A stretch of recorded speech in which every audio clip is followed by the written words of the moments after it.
Assalamualaikum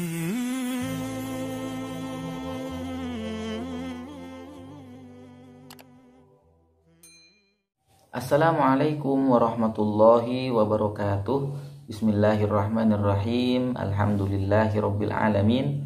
Wassalatu wassalamu ala asyrafil anbiya wal mursalin sayyidina Muhammadin wa ala alihi wa ashabihi ajma'in. Amma ba'du. Seperti yang sudah kita ketahui bahwa penyakit ria ini sangat berbahaya dan sangat merugikan bagi orang yang melakukannya. Dan semakin sering seseorang beribadah karena ria, karena ingin dipuji oleh orang lain, maka sifat ria ini akan semakin melekat di dalam hatinya.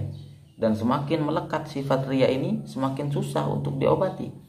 Tapi yang jelas, sebesar apapun sifat ria yang ada pada diri seseorang, pasti ada obatnya.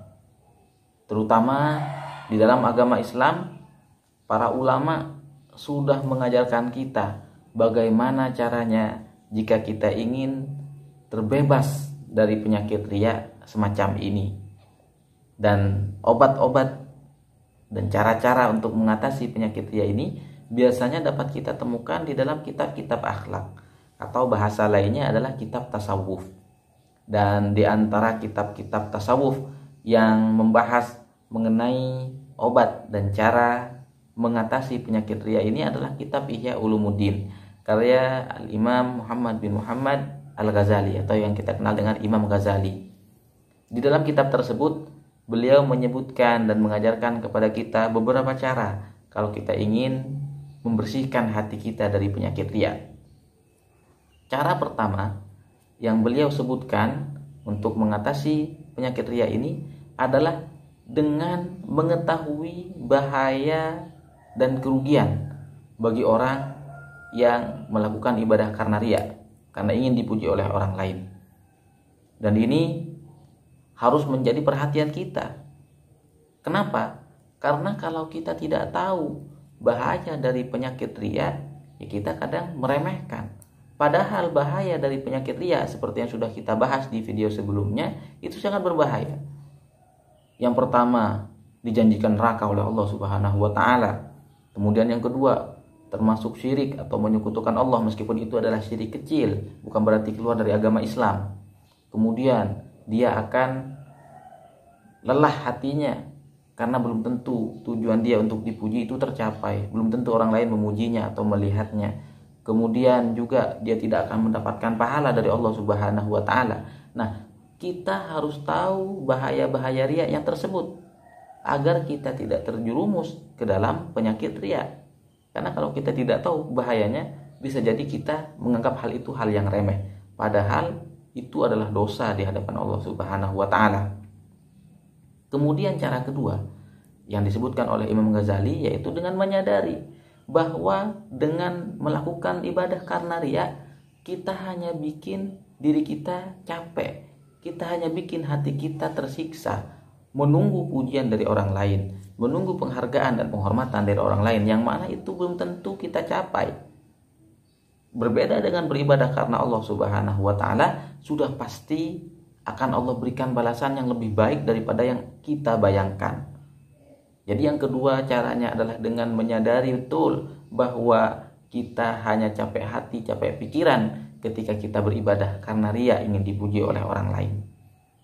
Kemudian cara yang ketiga yang disebutkan oleh Imam Ghazali yaitu dengan berusaha untuk menepis ria dari awal. Artinya, sebelum kita beribadah, kita berusaha agar ibadah kita dari awal sampai akhir tidak ada ria. Bagaimana caranya? Beliau mengajarkan bahwa ketika kita ingin memulai suatu ibadah, maka kita berdoa kepada Allah Subhanahu wa taala. Maka dari itu, para ulama menyebutkan bahwa kita disunahkan, misalnya sebelum sholat kita membaca a'udzubillahi minasyaitonirrajim, kita berlindung kepada Allah dari setan, agar selama ibadah sholat kita tidak terjerumus ke dalam penyakit ria. Misalnya kita ingin membaca Al-Quran, kita baca a'udzubillahi minasyaitonirrajim, kita berlindung kepada Allah dari godaan setan, agar ibadah baca Quran kita tidak dicampuri dengan ria. Kita mau puasa, kita mau sedekah, kita mau ibadah apapun, di awal kita juga niatkan lillahi ta'ala dan berdoa paling tidak dengan kul a'udzu birabbin nas, atau lebih sedikit lagi dengan a'udzubillahi minasyaitonirrajim, sebagai bentuk permintaan tolong kita kepada Allah Subhanahu wa taala agar kita dilindungi dari setan dan penyakit riya. Kemudian cara selanjutnya yang diajarkan oleh Imam Ghazali kalau kita ingin terhindar dari penyakit riya, yaitu dengan menepis gangguan dan bisikan setan. Karena setan tidak akan pernah berhenti menggoda manusia. Ketika di awal manusia ini beribadah karena Allah Subhanahu wa taala, maka setan akan terus menggoda ketika ibadahnya berlangsung agar ibadahnya rusak, agar ibadahnya riya, agar ibadahnya batal dan seterusnya. Maka dari itu, setiap kali ada bisikan setan ketika kita sedang beribadah untuk melakukan riya, maka kita harus tepis setan tersebut, tepis bisikan dan godaan setan itu.